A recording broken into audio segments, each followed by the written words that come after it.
부산 한순교회 오늘의 밥 시간입니다.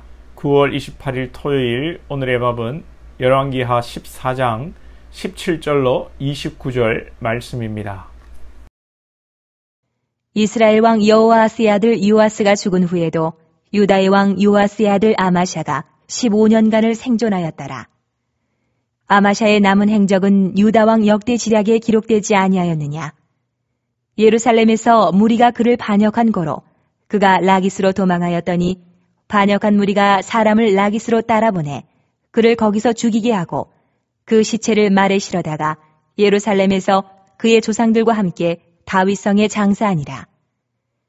유다 온 백성이 아사랴를 그의 아버지 아마샤를 대신하여 왕으로 삼으니 그때에 그의 나이가 16세라. 아마샤가 그의 조상들과 함께 잔 후에 아사랴가 엘랏을 건축하여 유다에 복귀시켰더라. 유다의 왕 요아스의 아들 아마샤 제15년에 이스라엘 왕 요아스의 아들 여로보암이 사마리아에서 왕이 되어 41년간 다스렸으며 여호와 보시기에 악을 행하여 이스라엘에게 범죄하게 한 느밧의 아들 여로보암의 모든 죄에서 떠나지 아니하였더라.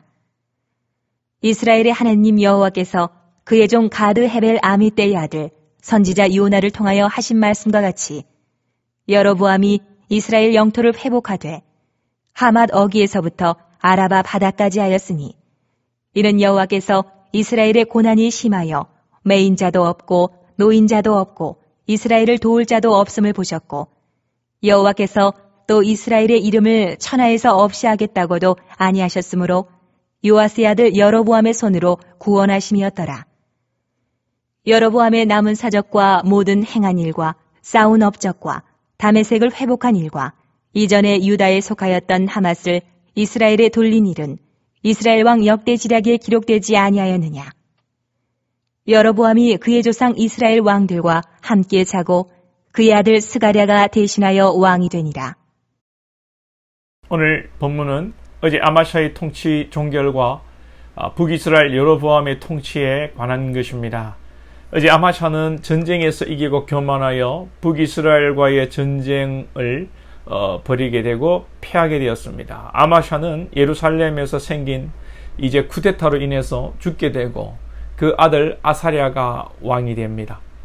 쿠데타 세력이 새로운 왕을 옹립할 만한데 그 아들을 아마샤의 아들을 왕으로 세운 것은 하나님께서 다윗의 등불을 이어가시는 것입니다. 다윗의 왕위가 끊어지지 않고 계속된다는 하나님의 약속을 하나님께서 신실하게 이루어 가시는 것입니다. 그리고 북이스라엘의 왕 요아스의 아들 여로보암입니다. 여로보암이라는 이름의 왕이 북이스라엘 초대왕 여로보암과 같습니다. 느밧의 아들 여로보암은 이 솔로몬 때에 반역을 해서 나라가 북이스라엘의 여로보암과 남유다의 르호보암으로 분열되었습니다. 오늘 본문의 이 요아스의 아들 여로보암이 느밧의 아들 여로보암의 길로 가서 여로보암의 모든 죄를 떠나지 않았다고 합니다. 그러면 이 여로보암은 망하고 심판받아야 하는데 그렇지 않습니다. 어찌된 판인지 모든 죄를 짓고 사는 여로보암은 형통하고 잘 살고 나라의 영토도 회복되게 됩니다. 왜 그럴까요? 이 북이스라엘이 하나님 보시기에 불쌍했던 것이고 하나님의 백성들이 하나님의 긍휼을 입었기 때문입니다. 26절을 보시면 이는 여호와께서 이스라엘의 고난이 심하여 매인자도 없고 노인자도 없고 이스라엘을 도울 자도 없음을 보셨고 북이스라엘이 이 왕도 죄를 짓고 백성도 죄를 짓고 그래서 잘 될 리가 있겠습니까? 영적으로도 피폐해져 가니 하나님 보시기에 이스라엘에 임한 이 고난이 심하고 매인자도 없고 노인자도 없다. 여기서 매인자도 없고 노인자도 없다는 것은 매인자는 이 종이나 또 노인자는 자유하는 자, 즉 남녀노소를 막론하고 이스라엘을 도울 자가 없다는 것을 말씀하시는 것이고 아무도 이스라엘에 도울 자가 없는 것이 하나님 마음에 아프신 것이죠. 그러니 이스라엘은 소망이 없는 것입니다. 실제로 앞전에는 엘리야와 엘리사 선지자가 있었지만 지금은 도울 하나님의 선지자, 하나님의 말씀을 전할 선지자가 없습니다. 많은 제자들을 키웠지만 하나님의 선지자라고 할 사람이 한 명도 없었나 봅니다. 그래서 하나님께서 직접 개입하셔야 하는데 하나님께서 악한 왕이지만 여로보암을 사용하셔서 이스라엘을 구원하시는 것입니다. 27절 하반절에 요아스의 아들 여로보암의 손으로 구원하심이었더라. 하나님께서는 악한 왕 여로보암을 보시고 여로보암을 심판하는 것이 급한 것이 아닙니다. 하나님께서는 악한 왕이 잘 되든 못 되든 중요한 것이 아니라 당신의 백성들이 어떻게 되는가가 중요합니다.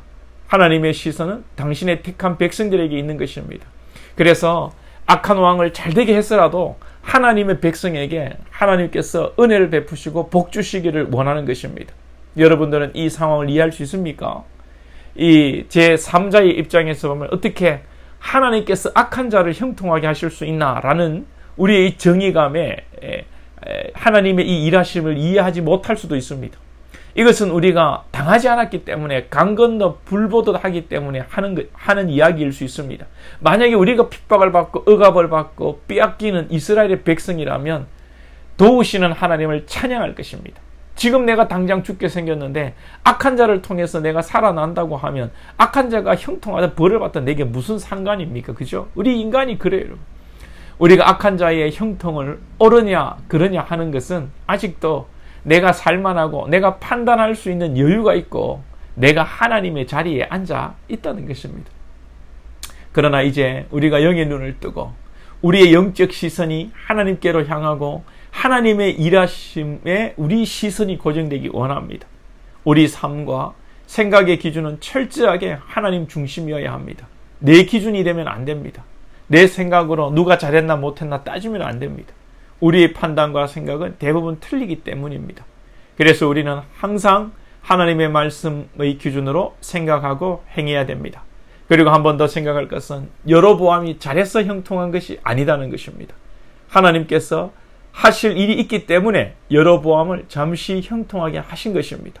우리도 잘 될 때는 항상 어떻게 생각합니까? 내가 잘해서 복 받았다거나 내가 잘했기 때문에 이런 일이 일어난다, 일이 잘 되었다 생각합니다. 그러나 다 그런 것이 아닙니다. 우리 그리스도인들은 내가 잘해서가 아니라 하나님의 은혜로 되어진 것 뿐입니다. 오늘 저와 여러분이 하나님의 은혜로만 살고 하나님만 바라보고 믿음으로 살고요. 악인의 형통에 낙심하거나 슬퍼하지 마시고 또 의인의 고난으로 인해 또 낙심하거나 슬퍼하지 말고요. 주님의 시선으로 살기를 소망합니다. 기도드리겠습니다.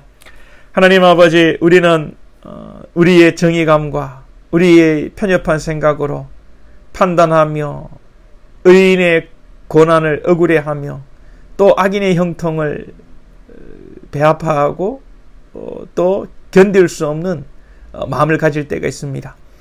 우리 모든 생각과 판단을 내려놓고 오직 하나님의 시선으로 하나님의 마음으로 분별하며 살아갈 수 있는 우리 권속들 될 수 있도록 은혜 베푸시고 오늘도 그 하나님의 시선으로 세상을 바라보며 우리에게 주신 사명 감당하게 하옵소서. 예수님의 이름으로 기도하옵나이다. 아멘.